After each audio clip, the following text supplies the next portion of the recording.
Former Deputy President Rigathi Gachagua has made significant allegations against President William Ruto, claiming that the president intends to postpone the next general elections to extend his time in office beyond the constitutional limits.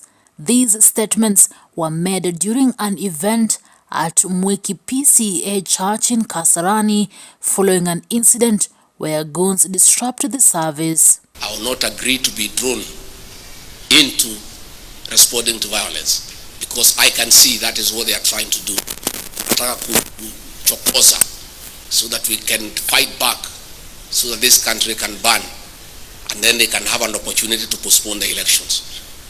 Tunakuonea itini wewe tumekusoma. On Sunday, at Mwiki PCA Church in Kasarani, former Deputy President Rigathi Gachagua was speaking to the congregation when an incident occurred. A group of goons stormed the church event, causing a momentary disruption to the service.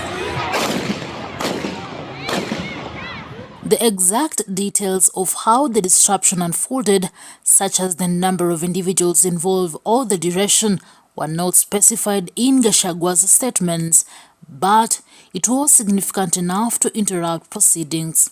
Na niseme hivi, jana wetu tafadhali msitumike. Mimi najua nimekuwa very cautious and I have been very careful. In response to this incident, Gachagua addressed the congregation directly. He alleged that the attack was not random but orchestrated, and he pointed to President William Ruto and Nairobi Governor Johnson Sakaja as the ones responsible. He described the attack as insensitive and unkind, emphasizing that it took place in a church, a place of worship. Gachagua further stated, quote, "My president, what happened to you? In a church, you have reached a different level. You sent me goons in Limuru last week. You sent goons in Nyeri, and now you've sent them to church. You have become bold." I didn't mind kutumiwa goons kila pahali. Kama hivyo ndivyo rais ameamua. If that is his borders operandi, it's okay. But sending goons ndani ya kanisa, rais, what happened to you? Ndani ya kanisa, surely hao watu ya kanisa ndio walikuombea. You have intimidated Rigathi enough times. Mulimtoa kwa kiti yake akanyamaza, akaenda nyumbani, mkamfuata nyumbani. Following the disruption, Gachagua made a more alarming claim. He alleged that President William Ruto is planning to postpone the next general elections, which are constitutionally scheduled for 2027, to extend his stay in office. So that we can fight back, so that this country can burn, and then they can have an opportunity to postpone the elections. According to Gachagua, the recent attacks, including one at Mwiki PCA Church, are part of a deliberate strategy by the government. He stated that the intention is to provoke him and his supporters into turmoil, which will create chaos in the country. Gachagua elaborated on this theory, saying, quote, "I know that they are trying to provoke me into conflict. They are trying to push me to react so that we can ban the country for them to have an opportunity to postpone the elections." He repeated this point for emphasis, urging his supporters to remain calm and peaceful. Even now, tukiwa provoked, I want to ask our people to be peaceful. Hii maneno tutasota out kwa debe. That is the right way ya kusota out hii maneno tuko nayo na huyu rais. Tutasota out kwa debe. Nyinyi mtulie. Don't be provoked.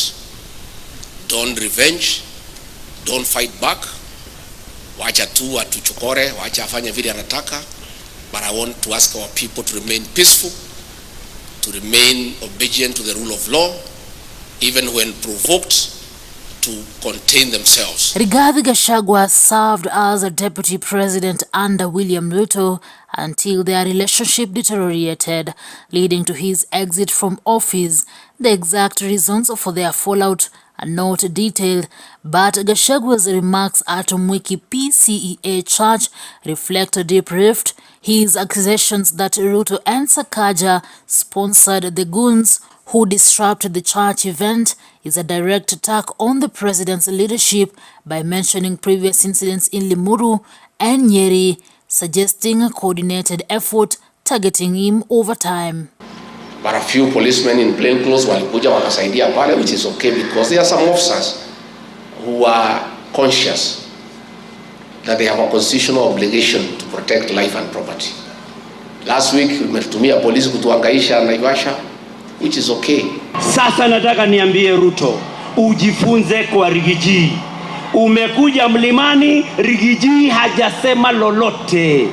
Amekupa amani, hatujakuvuruga. Jifunze na Rigiji. Naona leo amekuja kuattack nyumba ya Bwana. Hiyo pia mweke record na msisahau. Si ni kweli? Msikuwa watu wa kudanganywa na kununuliwa na pesa yetu ya taxpayers money. Ati watu wanakuja na mobiliziwa, wanapewa pesa ili wauze kesho yetu. Mkachukua askari wake, mkaenda kwa familia yake. Akienda matanga mnampiga kule. Ameamua kunyamaza, ameamua kufanya mambo yake. Leo amekuja kuomba Mwenyezi Mungu tena. Throughout his address, Gachagua maintained a consistent message to his supporters: avoid violence and resist provocation. Because mpango ya rais ni atumie hivi vijana yetu ya hii nyumba yetu kutoa vita, ndio na sisi tutoe vijana wetu wapigana na hao, atuchekelee Wakikuyu wanapigana. It's not that we are cowards, but we are just responsible people. Mimi nataka amani katika nchi hii. Newsroom, Maisha TV, Reader Kering Chebet. When we were seated here wondering why the president would go to that length of sending goons inside a church to attack leaders, to attack Christians. But we also remember that sometimes back, kanisa ya Kiambaa, watoto walikuwa huko, walichukuliwa wakarudishwa ndani wakachomeka.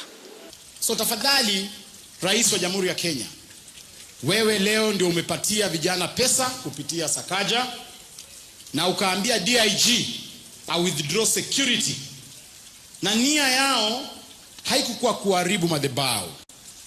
Walikuwa wametuma paka tuko na watu ambao wako na bunduki, walikuwa wametuma waje paka hapa wamtoe Rigathi Gachagua akiwa madhabahu, ati wambebe juu na juu